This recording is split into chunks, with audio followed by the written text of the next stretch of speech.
John Cleese, welcome. You haven't left the country.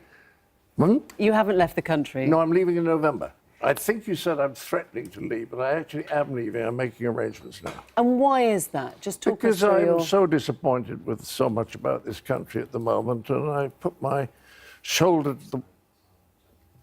Sorry, am I interrupting you? Sorry. It was a little off-camera chat to our camera people. Yes, I'm with you. You're with me. I just think that so much of this country is disappointing. And I put my shoulder to the wheel on proportional representation and then on Leveson too.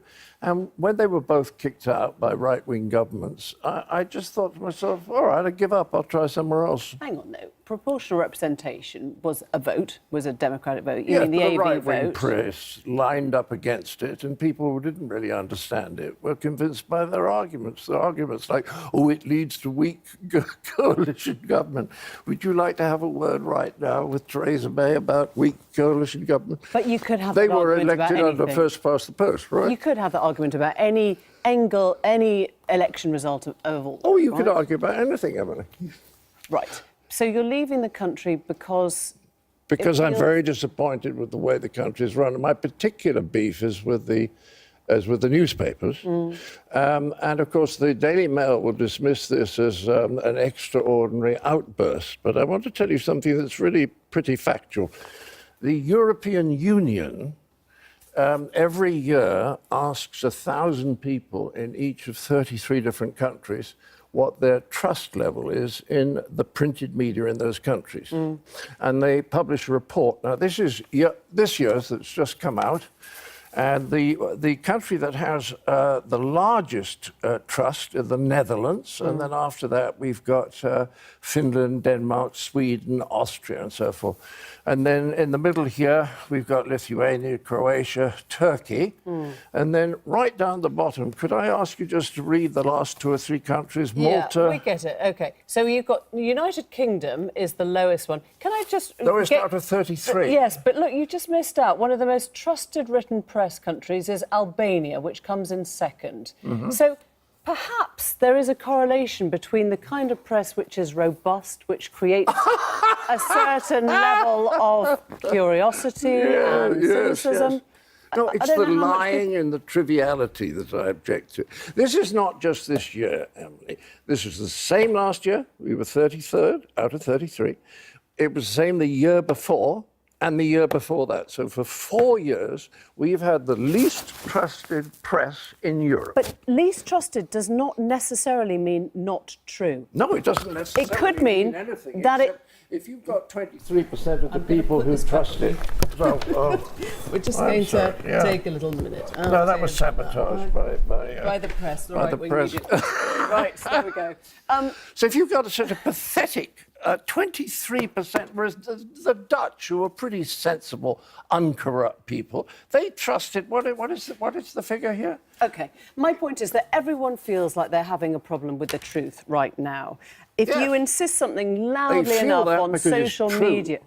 Well, what does that mean, though? If you have, for example, on Brexit, you have people who are in the Remainer camp and people who are in the Leave camp, both feeling they can't trust the truth on Brexit, right? That's right. So all we've done is amplified this sense of mistrust, possibly by things like that. It doesn't mean that there isn't truth. Well, this is what I feel about Brexit. One of the most depressing things about this country was the standard of debate about Brexit. It was awful.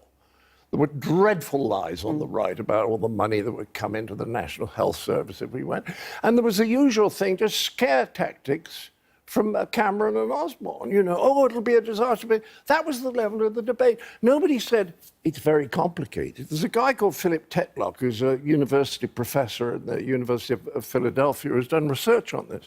And he, over a period of about 20 years, he studied pundits in America and Canada, 284 of them, and he asked them a number of questions. Altogether, they made 82,000 predictions about what would happen in 5 years and 10 years. Let me finish, because I'm coming to the key point. Come on, mate, pull yourself together. well, you know, the point that he made was that they were hopeless at forecasting. He said it was hardly better than chance, and that the pundits were no better than a reader of the New York Times. Okay? So what I'm saying is very few people have any idea what's actually going to happen. It's much harder to forecast the future than we think. Yeah. So why is everyone so passionate when they can't possibly know what the outcome is? Because we were asked a question and I guess we had to choose a side. Yeah, but you don't hear anybody saying, well, on one hand or on the other. Everyone is passionately one side or the other. That's why it was such a terrible debate. That's no reason to leave a country. I mean, maybe you should stay and fight for what you believe. I don't trust it. I don't trust the bankers. You know, they missold, that's what you have to say. You can't say swindled. They missold 80 billion. OK, where are you going, where you trust the bankers and you love the politics and the elections are always right? You mean there's nowhere better? No, I'm just asking. I'm literally asking you. You're arguing, mateless, that two wrongs make a right. No, I'm literally asking you where you're going, geographically. Nevis. Oh. In the Caribbean, where I spent January and February, and it's gorgeous. And that's not on that chart at all. I wasn't expecting that. Yeah, OK, so you're going to the Caribbean. No, the Nevis newspaper is very good. Right. It's about this big, but I bet you all trust it out there, right? What? You all trust it. It has 100% trust, probably. Oh, yeah, it's one of the nicest islands I've ever been on. The relationship between the races is absolutely superb. The people there are really kind. It's old-fashioned. The British educational system is there, the old-fashioned one. The children and adults are extraordinarily well educated. Okay. The weather's good the whole time. Well, you're very lucky to be able to move to Nevis. Yeah, I'm very lucky. You're here and you're John Cleese, so we have to talk about comedy. I want to know if we are talking about comedy. A little bit. I don't make jokes. I just point them out. What about 23% trust, right? Where do you think if you had to choose politically what your fan base was, would you say Monty Python fans are leavers or remainers? Or completely cross-cultural? I don't really know. I do know that Monty Python is much more popular in America than it is here. Why is that? And Fawlty Towers is more popular here than there. Because the BBC haven't put Monty Python out for 17 years. And I think the reason for that is that they don't want to have to compare it with a lot of modern comedy.